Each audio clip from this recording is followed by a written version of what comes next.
Have you ever stopped to wonder if the rice you eat every day could be silently raising your blood sugar? I know it might sound odd. Rice is such a common comfort food, easy to make and found in so many of our meals. But what if I told you that the way most people prepare and eat rice might actually be harming their health, especially after turning 60? Hello, and welcome. I'm really glad you're here today.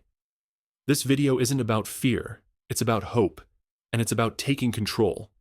Because the good news is, there are simple and proven ways to turn rice, yes, plain old rice, from a hidden blood sugar troublemaker into a gut-friendly, energy-boosting, and healing food. No pills, no gadgets. Just small shifts in your daily habits.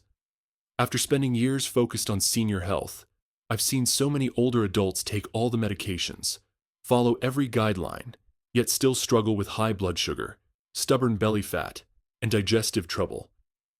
That's when I realized sometimes it's not about doing more, but about doing things differently, even with something as simple as rice. So today, I'm going to walk you through 5 easy, science-backed rice tips that can completely change how your body reacts to this staple food. These tricks are gentle, practical, and fit right into the meals you already enjoy. Before we dive in, let me ask you, do you or someone you love eat rice regularly? Have you ever felt bloated or extra sleepy after a meal and chalked it up to getting older? Share your thoughts in the comments. I'd love to hear your story. And if simple, clear health tips like this sound helpful, make sure to hit that subscribe button and become part of our Healthy Front family. All right, let's jump into the first rice habit. It's one that improves how your body absorbs minerals with almost no effort. It's something incredibly simple but often skipped: soaking your rice. That's right, just soaking rice before cooking it. You might be thinking, I've rinsed rice for years. Why would I change that? Well, here's the surprising part. Unsoaked rice can make it harder for your body to access important nutrients.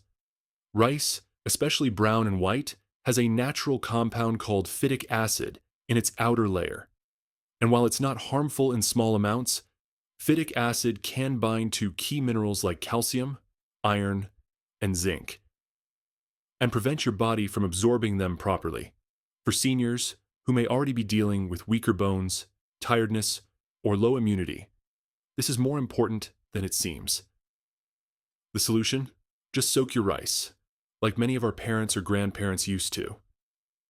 Soaking reduces phytic acid and lets your body access more of the good stuff. And that's not all. It also makes rice easier to digest. I've heard from many older folks who had bloating, gas, or a heavy feeling after eating rice, but after soaking it first, they felt lighter and more comfortable. Here's how to do it right.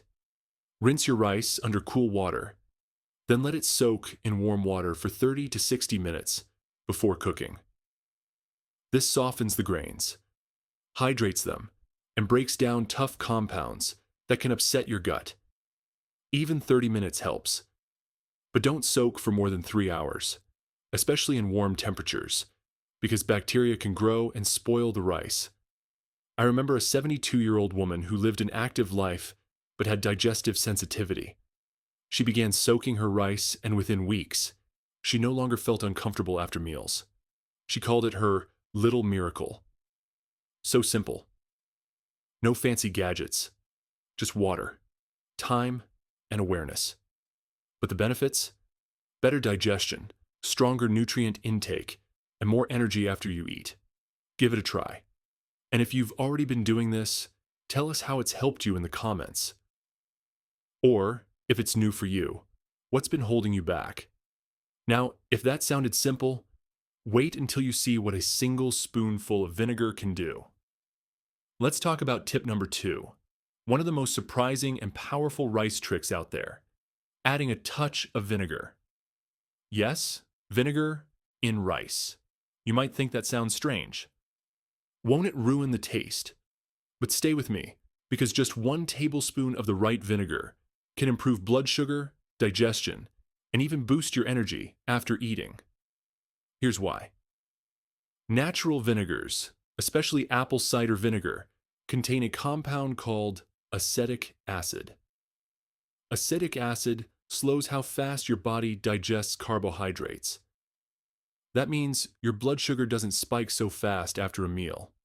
And for anyone over 60, when sugar sensitivity rises, this little step can make a big difference. If you're managing prediabetes or diabetes, this trick might even be a game changer. A well-known study from Johns Hopkins University showed that adding vinegar to rice can lower its glycemic index by 31%, meaning a much smaller sugar spike after eating. I remember a man in his late 60s, pre-diabetic, and always feeling tired after meals. He started adding just 1 tablespoon of natural fermented vinegar to the water when cooking his rice.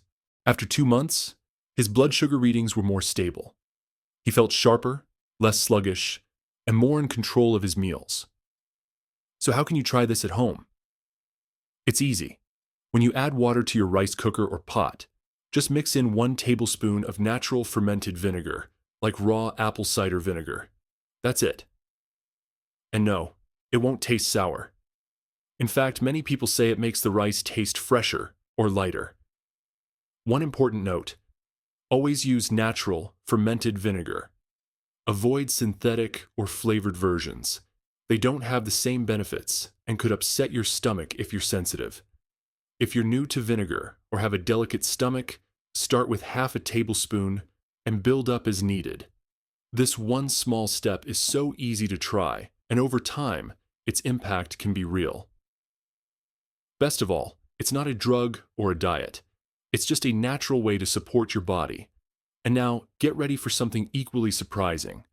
In the next tip, I'll show you how adding just a little oatmeal to your rice can do amazing things for your blood sugar and heart.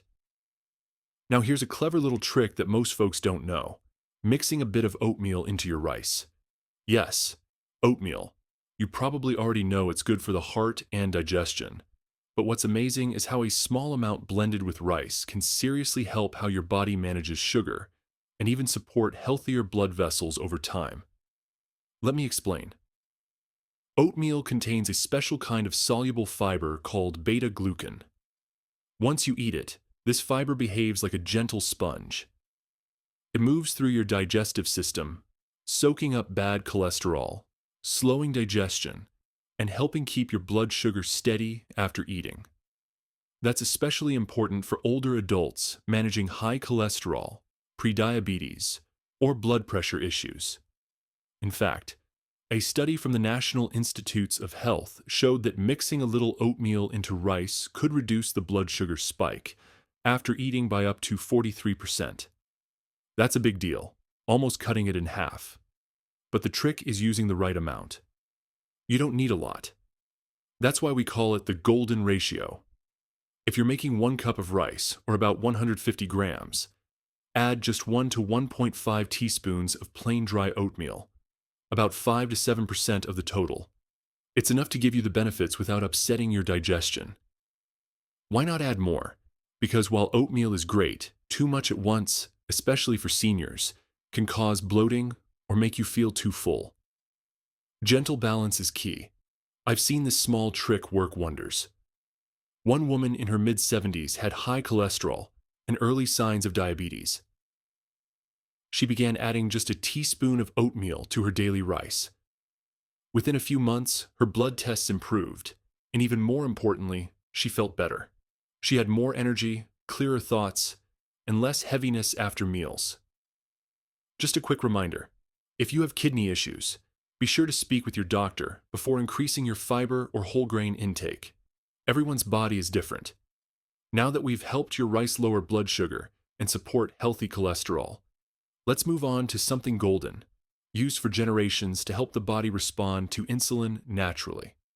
Next is a tiny golden powder with powerful healing effects: turmeric. You've probably heard of it in cooking or tea, but did you know that a little turmeric added to rice can actually help your body use insulin more effectively and lower inflammation across the body? The key ingredient is curcumin, the active compound in turmeric. It's been studied for its antioxidant and anti-inflammatory effects for years. And one of its most exciting benefits is how it boosts insulin sensitivity, basically helping your body hear insulin better again. As we get older, insulin resistance often develops. The body stops responding well to insulin, causing blood sugar to rise, weight to creep up, and fatigue to set in. But consistent curcumin use has been shown by the National Institutes of Health to reduce insulin resistance by 23%. That's similar to the effects of mild diabetes drugs. And all it takes is a pinch. One woman in her late 60s, managing type 2 diabetes, tried this after her doctor gave her the go-ahead. She didn't change anything else, just added a small pinch of turmeric powder to her warm rice daily. A few months later, her sugar readings were more stable, and her medication dosage was reduced. She felt amazing. Want to do this at home?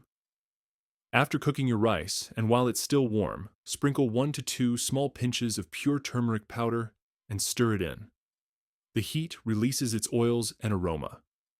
The flavor blends in gently with the rice. If you're not used to the taste, start with a small amount. You can add more as your taste adjusts. Be sure you're using pure turmeric powder, not curry powder. Curry blends contain turmeric, but also salt and other spices, which may upset your stomach or dilute the benefit. Also, if you have gallbladder problems or are on certain medications, ask your healthcare provider before using turmeric regularly, just to be safe. This is a small but meaningful habit that's tied to centuries of natural wellness traditions. And now we've come to our final rice tip, something completely different. You won't add anything at all. It's all about how you cool and reheat rice to unlock major gut benefits. One of the most surprising but effective rice habits is this. Cool your rice after cooking, then warm it before eating. That's it. No ingredients, no fancy method. Just cooling and reheating your rice. Sounds too easy, right? But the science behind it is powerful. Here's what happens. When rice cools, its starch transforms into resistant starch. Unlike normal starch, which breaks down fast into sugar, resistant starch resists digestion. It passes through your small intestine and feeds the healthy bacteria in your large intestine instead. This feeds your gut microbiome, calms inflammation, and strengthens digestion and immunity. It's like a gentle inner cleanse every time you eat it. And that's not all. Resistant starch also reduces post-meal blood sugar spikes, helps with regular bowel movements, and improves insulin function. One man I worked with, in his 70s, had battled constipation and gut discomfort for years. Medications helped a little, but he never felt truly well. Then he started cooling his rice after cooking, letting it rest, then reheating it later. In just weeks, his digestion improved, and he felt lighter and more comfortable. Want to try this? After cooking, leave the lid off and let rice sit at room temperature for 30 to 60 minutes. Then eat it or store it in the fridge. When ready, reheat gently, just until warm. Don't overcook, and in hot weather, be extra careful. If not eating right away, store it in the fridge quickly and eat within a day or two. This one change can bring deep results: better digestion, balanced sugar levels, and a calmer gut, all from a tiny bit of time and planning. So now that we've covered all 5 powerful rice tips, let's bring it all together. Each tip seems small on its own, but when combined, the effect is real. Soaking your rice, adding vinegar, mixing a bit of oatmeal, sprinkling turmeric, and cooling before reheating. Each one helps your digestion, sugar balance, and energy after meals. The truth is, it's never too late to start. You don't need to do them all today. Start with one. See how you feel. Over time, these small changes can become second nature. I've seen so many older adults regain control of their meals and their health using these gentle rice habits. You deserve that too. If this video gave you something new to think about, please give it a like. It helps so much. And if you'd like more practical, science-based tips like this, Tap that subscribe button and join our Healthy Front family. Have any of these tips surprised you? Or are you already using one of them? I'd love to hear about it. Share your story in the comments. We read everyone. Take care, and I'll see you in the next video.